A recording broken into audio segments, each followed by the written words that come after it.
अंतरिक्ष में इंटरनेट के कब्जे को लेकर दो अरबपतियों जेफ बेजोस, अमेजन के संस्थापक, और एलन मस्क, स्पेसएक्स के संस्थापक, के बीच लंबे समय से चली आ रही प्रतिस्पर्धा ने एक नया आयाम ले लिया है।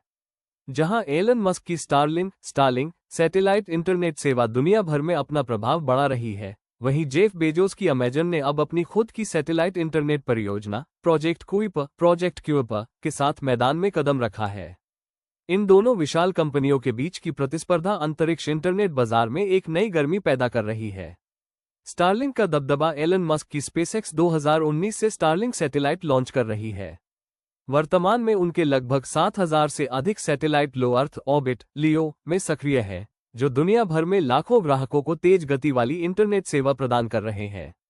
दुर्गम क्षेत्रों में, जहां पारंपरिक इंटरनेट सेवा नहीं पहुंच पाती है, स्टारलिंक ने खुद को एक प्रभावी समाधान के रूप में स्थापित किया है।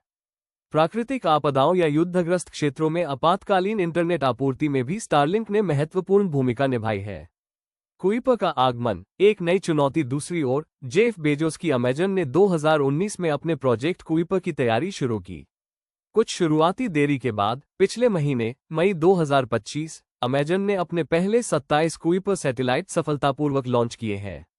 इस सफल लॉन्च ने स्टारलिंक के लिए एक नई चुनौती खड़ी कर दी है। अमेजन की योजना है कि 2026 के मध्य तक 3,236 सैटेलाइट का आधा यानी लगभग 1,600 सैटेलाइट लो अर्थ ऑर्बिट में स्थापित कर दिए जाएं। उनका लक्ष्य दुनिया भर के ग्राहकों, व्यवसायों और सरकारों को किफायती ब्रॉडबैंड इंटरनेट प्रदान करना है। प्रतिस्पर्धा के क्षेत्र। तारांकन सैटेलाइट की संख्या। स्टारलिंक के पास वर्तमान में कहीं अधिक सैटेलाइट हैं, लेकिन क्यूइपर का लक्ष्य भी विशाल है। वे धीरे धीरे अपने सैटेलाइट की संख्या बढ़ाकर स्टारलिंक को पछाड़ना चाहते हैं। तारांकन बाजार पर कब्जा। दोनों कंपनियां दूरदराज के क्षेत्रों में इंटरनेट सेवा पहुंचाने पर जोर दे रही हैं। भारत में भी ये दोनों कंपनियां नियामक एजेंसियों से अनुमोदन प्राप्त करने के लिए जोर शोर से प्रयास कर रही हैं। क्यूइपर भारत में 10 गेटवे स्टेशन और मुंबई व चेन्नई में 2 पॉइंट ऑफ प्रेजेंस (POP) स्थापित करने की योजना बना रहा है।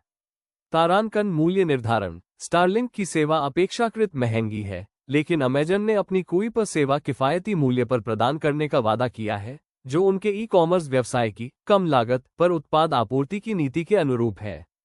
तारांकन लॉन्च क्षमता। स्पेसएक्स अपने फाल्कन 9 रॉकेट के माध्यम से तेजी से स्टारलिंक सैटेलाइट लॉन्च कर रहा है।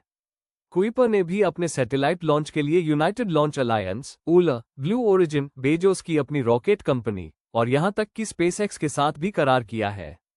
अंतरिक्ष में भीड़ और संभावित चिंताएं। सैटेलाइट की बढ़ती संख्या अंतरिक्ष में कचरा बढ़ने और केसलर सिंड्रोम, जहां अंतरिक्ष मलबा एक के बाद एक टक्कर का कारण बन सकता है, जैसे संभावित जोखिमों को जन्म दे रही है।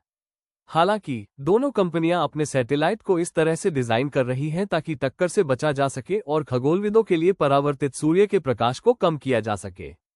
भविष्य। बेजोस और मस्क की यह अंतरिक्ष प्रतिस्पर्धा केवल इंटरनेट सेवा तक ही सीमित नहीं है, यह अंतरिक्ष अनुसंधान, नवाचार और वाणिज्यिक अंतरिक्ष उद्योग के भविष्य को भी प्रभावित करेगी।